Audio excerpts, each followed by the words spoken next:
saya persilakan untuk mengetuk hati beberapa intelektual Muhammadiyah biar lebih cadas, ganas dan tajam analisanya. Bismillahirrahmanirrahim. Ya, pertama-tama terima kasih atas waktunya untuk juga ikut urun rembuk dalam refleksi akhir tahun tentang demokrasi kita. Saya mungkin akan berbicara dari experience yang memang saya geluti kurang lebih dalam 3 tahun ini, yaitu teknologi digital.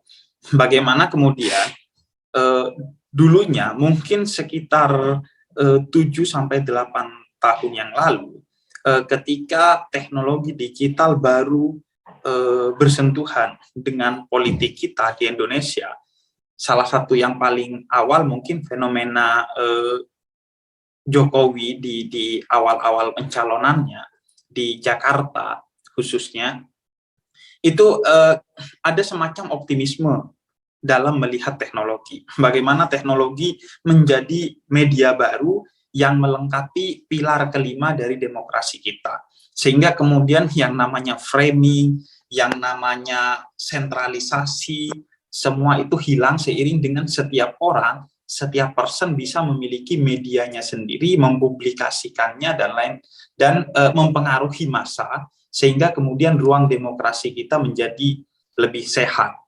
Tapi problemnya kemudian teknologi itu menjadi bola liar yang kemudian sekarang dikooptasi oleh ideologi-ideologi politik tertentu atau kepentingan-kepentingan dan kekuatan-kekuatan politik tertentu. Sehingga kemudian yang dulunya kita harapkan demokrasi kita akan didorong lebih keras menuju demokrasi yang lebih substantif melalui teknologi-teknologi digital yang ada, sekarang malah berputar bagaimana kemudian teknologi itu bukan mendorong perbaikan demokrasi kita, tapi justru demokrasi dijadikan alat tambahan bagi kekuatan-kekuatan politik yang ada untuk mendorong calon-calon atau kelompok-kelompok partai-partai yang dikehendaki. Sehingga sekarang semua partai itu ya harus punya yang namanya cyber army. Semua kelompok politik punya yang namanya cyber army.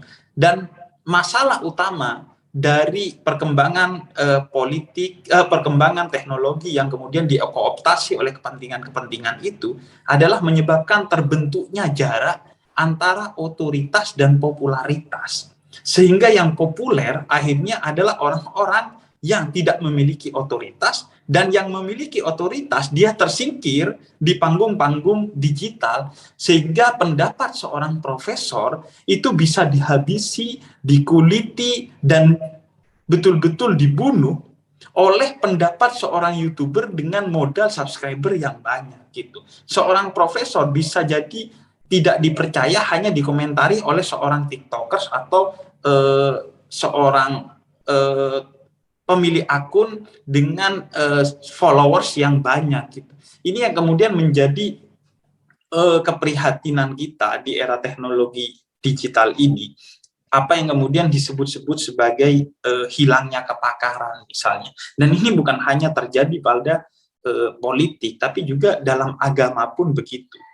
Bagaimana kemudian teknologi digital membuat kita mundur beberapa langkah yang awalnya kita harapkan ini membantu perbaikan-perbaikan dalam wacana keagamaan, tapi justru menghilangkan. Bayangkan di era 90-an, kita itu masih memiliki kelas menengah muslim yang mereka masih membaca buku-bukunya Nurholis Majid, mereka membaca buku-bukunya Kunto Wijoyo, tapi sekarang nyaris tidak ada kelas menengah muslim itu. Karena kemudian mereka diserang oleh perkembangan teknologi yang kemudian melemahkan nilai-nilai substansi dari demokrasi ataupun dari wacana-wacana keagamaan. Nah, bayangkan sekarang itu riset dari We Are Social tahun 2021 menyebutkan pengguna internet di Indonesia dan orang yang menggunakan internet sebagai media untuk belajar ataupun mengajar itu 73,6%. Jadi betapa tingginya, perkembangannya sangat cepat. 2019 We Are Social itu masih mengumumkan sekitar 54% orang Indonesia menjadikan media digital sebagai media untuk menggali informasi dan menyebarkan informasi. Tapi hanya 2 tahun itu naik sampai lebih dari 20%.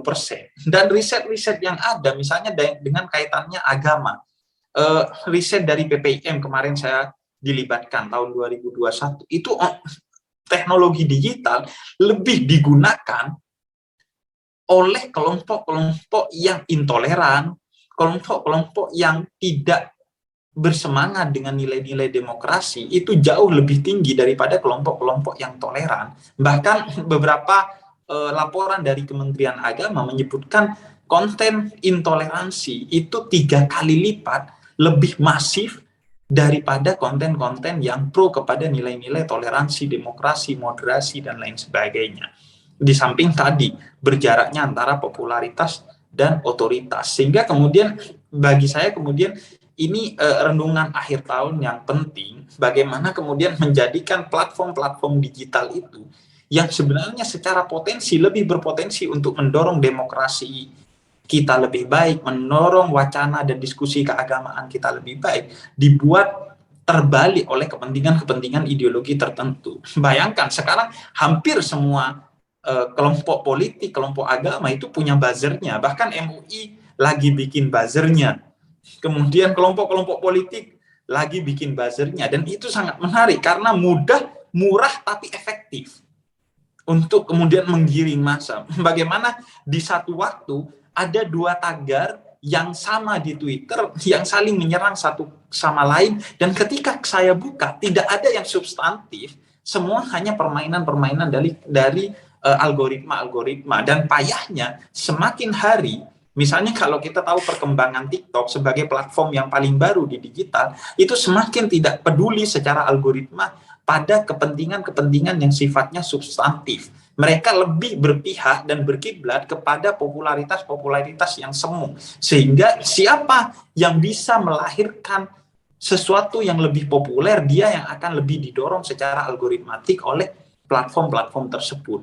Nah, ini yang kemudian menjadi renungan bagi kita, bagaimana kemudian teknologi ini dikembalikan kepada fungsi awalnya, dia tidak menjadi alat bagi kepentingan-kepentingan politik elektoral, bagi kepentingan-kepentingan politik